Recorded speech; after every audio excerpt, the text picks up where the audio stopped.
A familiar face in Ukrainian politics, Oleksandr Dubinsky. Oleksandr Dubinsky. Even his name sounds like it could bring down a house of cards. He's a Ukrainian MP, which you'd think would be a fairly straightforward job. But Dubinsky is about as straightforward as a corkscrew trying to open a beer bottle. This is a man who seems to attract controversy like a magnet made of scandals. Dubinsky's been a member of the Verkhovna Rada, Ukraine's parliament, since 2019.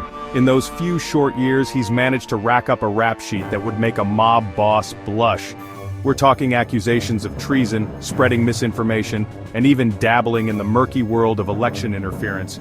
Good God, man, pick a lane!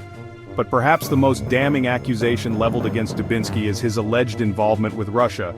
The US slapped him with sanctions in 2021 for being part of a Russia-linked foreign influence network. You know, just a casual accusation of being a pawn in a geopolitical chess game. Fireworks at the White House. A meeting to remember.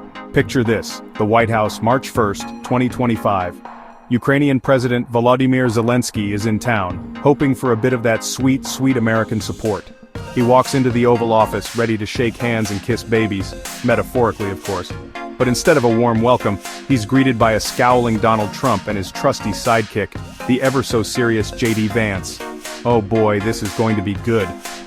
The meeting quickly descends into a diplomatic train wreck. Trump, never one to mince words, unleashes a verbal assault on Zelenskyy.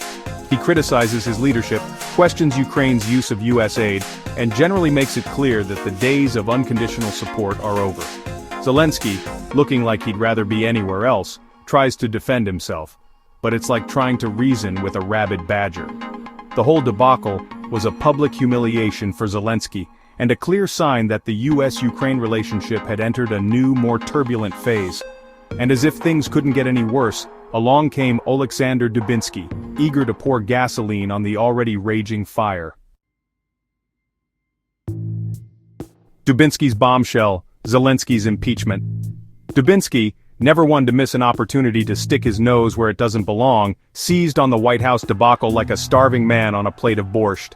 He immediately called for Zelensky's impeachment, citing the meeting as a diplomatic failure and proof that the president was unfit to lead. But Dubinsky's accusations went far beyond just one botched meeting. He accused Zelenskyy of leading Ukraine into international isolation, losing key allies and making catastrophic military decisions that had cost countless lives. He even went so far as to accuse Zelenskyy of becoming a dictator, suppressing dissent, and persecuting his political opponents. It was a laundry list of grievances designed to paint Zelenskyy as an incompetent and dangerous leader. Now, it's important to note that Dubinsky is about as trustworthy as a used car salesman with a suitcase full of cash. But his accusations, no matter how self-serving, resonated with a segment of the Ukrainian population already disillusioned with the war and suspicious of Zelenskyy's growing power. The unfolding crisis implications for Ukraine and beyond. Dubinsky's impeachment call, while unlikely to succeed, threw another log on the already roaring fire of Ukrainian politics. The country, already grappling with a brutal war and a deeply divided population, now faced a new crisis of leadership.